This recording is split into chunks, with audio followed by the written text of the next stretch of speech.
Praise lord. దేవుని పరిశుద్ధమైన నామమునకు మహిమ కలుగును గాక.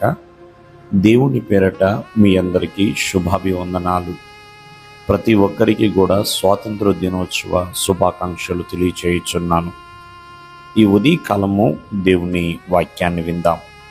గలతీయులకు రాసిన పత్రిక 5వ అధ్యాయము 1వ వచనము. ఈ స్వాతంత్ర్యము అనుగ్రహించి క్రీస్తు మనలను స్వతంత్రులుగా చేసి ఉన్నాడు. కాబట్టి మీరు స్థిరముగా నిలిచి మరలా దాస్యమును కాడి క్రింద చిక్కుకొనకొడి. ప్రేమైన వల్లరా, మన భారతదేశానికి స్వాతంత్రము రావటము కోసము ఎంతోమంది ప్రయాసపడ్డారని ఎన్నో పోరాటాలు చేశారు. మనిషికి, భారతదేశ ప్రజలకు స్వేచ్ఛ తీసుకురావడానికి, స్వతంత్రత తీసుకురావడానికి ఎన్నో ఉద్యమాలు చేశారు. ఎంతోమంది మరణించారు, ఎంతోమంది జైళ్ళు పాలయ్యారు, ఎన్నో దెబ్బలు తిన్నారండి. మరి వారి యొక్క ఫలితమే, వారి యొక్క త్యాగము ఈ రోజున భారతదేశానికి స్వాతంత్రం అనేది లభించింది. ఈరోజు మనిషి స్వేచ్ఛగా తిరుగుతున్నాడంటే మరి వారు చేసిన ప్రేమైన వల్ల త్యాగాలే. కావున మనము ఎప్పుడైతే స్వతంత్రుడుగా ఉన్నామో అలాగే జీవించాలండి.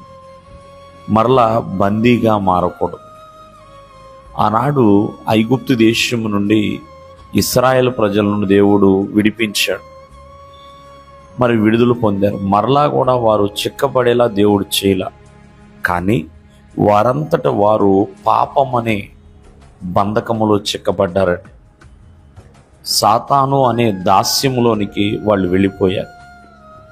దేవుడైతే ఐగుప్తు దేశంలో ఆ బానిసత్వం నుండి వారిని విడిపించి ఉన్నాడు. కాబట్టి నువ్వు స్వతంత్రుడిగా మారిన తర్వాత ఈ దేశం కొరకు ప్రార్థించాలి, ఈ దేశమును ప్రేమించాలి, ఈ దేశ అధికారము కొరకు, అధికారుల కొరకు, రైతుల కొరకు, సమస్త మనుషులందరి కొరకు కూడా ప్రార్థించవలసిన భారము నీ పైన ఉన్నదండి. కావున మర్చిపోకూడదండి. భారంతో ఉండాలి, బాధ్యతతో ఉండాలి. ప్రియమైన వల్లరా, ఈ దేశాన్ని ప్రేమించేవారిగా మనం ఉండాలి. అలాగే ఎక్కడా కూడా దాస్యం అనే కాడి కింద చిక్కబడకూడదు. దేవుడు నీకు ఏ స్వాతంత్ర్యమునైతే అనుగ్రహించాడో దాన్ని స్థిరముగా కాపాడుకోవాలండి. దానిలో మనం నిలబడాలి, స్థిరముగా నిలిచి ఉండాలి. ప్రియమైన వల్లరా, కావున మనము స్వతంత్రులుగా ఉండుట కొరకు పిలువబడ్డాం, అంతేకాని ప్రేమైన వల్ల దాసులుగా ఉండటానికైతే కాదు.